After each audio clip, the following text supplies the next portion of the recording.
À toutes et salam alaikum à mes sœurs musulmanes. Donc voilà, en fait, cette Vidéo que je souhaite vous poster,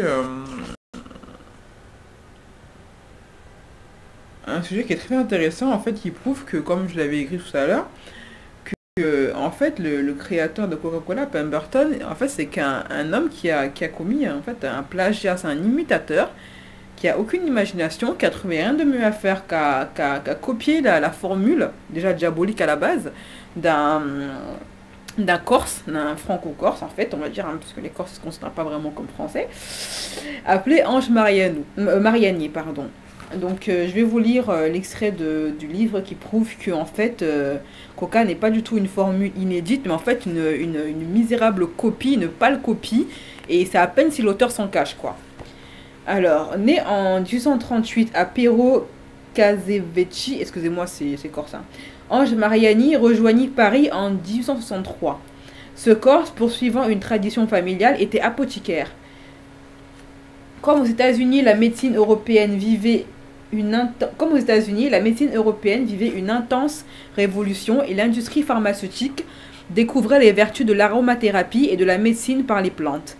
Dans son arrière-boutique, ce pharmacien ingénieux préparait donc ses propres concoctions, associant racines et feuilles et destinées à guérir le vomissement, la colique et l'obstruction.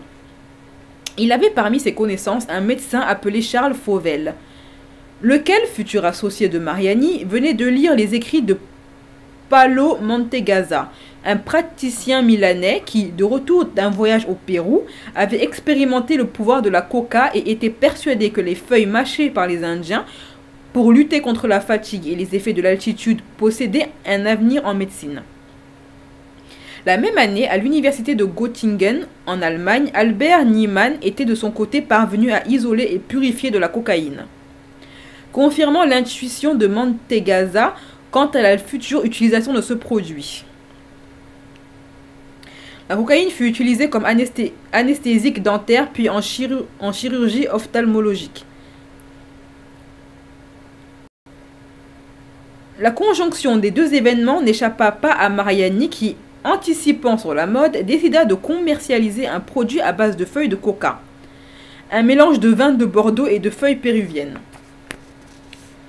Toutefois, Mariani, devenu millionnaire, visait un autre Eldorado, l'Amérique.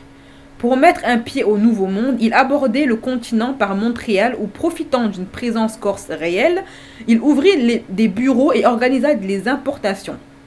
Une stratégie en avance sur son temps. Au-delà des publicités en couleur, le vin Mariani possédait un autre atout. Mettre systématiquement en avant les témoignages enthousiastes des célébrités du moment. De quoi séduire les anonymes, comme ils font aujourd'hui, quoi. Sans oublier une caution essentielle, celle du pape. Alors comme ça, le pape, il encourage la consommation d'une boisson composée de vin et de cocaïne. Bon, après on va dire ceux qui le soupçonnent de fou. On va traiter ceux qui le soupçonnent de fou. Depuis le début de l'été 1884, Ulysse Grant, ancien héros de la guerre de sécession, était malade. À l'automne, le diagnostic de ses médecins tomba. L'ex-président des États-Unis souffrait d'un cancer à la gorge et ses jours étaient comptés. Criblé de dettes et soucieux de laisser un pécule à ses proches, Grant entama l'écriture de ses mémoires dans une véritable course contre la mort. Pour supporter la douleur et terminer son œuvre avant qu'il soit trop tard, les médecins du général lui avaient prescrit un seul médicament, le vin Mariani, de la drogue et du vin. Trop logique les médecins quoi. L'inventeur de cette substance miracle eut immédiatement droit au statut de héros national. Le gars, il drogue le président, mais c'est un héros national. Il fut ainsi invité à New York pour présenter son breuvage salvateur et vanter les mérites de la coca. Bientôt, les bureaux québécois se virent transférés sur la 15e rue de la cité américaine et bénéficiant de cette publicité gratuite, le vin Mariani, le meilleur des brain toniques, débarqua en Amérique. Atlanta, c'est-à-dire le QG de Coca-Cola, n'échappa évidemment pas à la déferlante.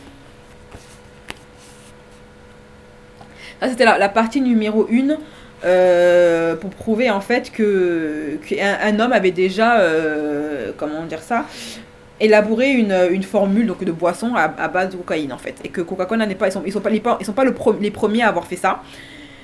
Dans la deuxième partie, je vais vous expliquer en fait donc comment Pemberton a fait pour l'imiter, comment il a fait pour le commercialiser et que contient exactement la boisson Coca. Vous allez pas être déçus les filles. Hein. Donc voilà. Salam alaikum.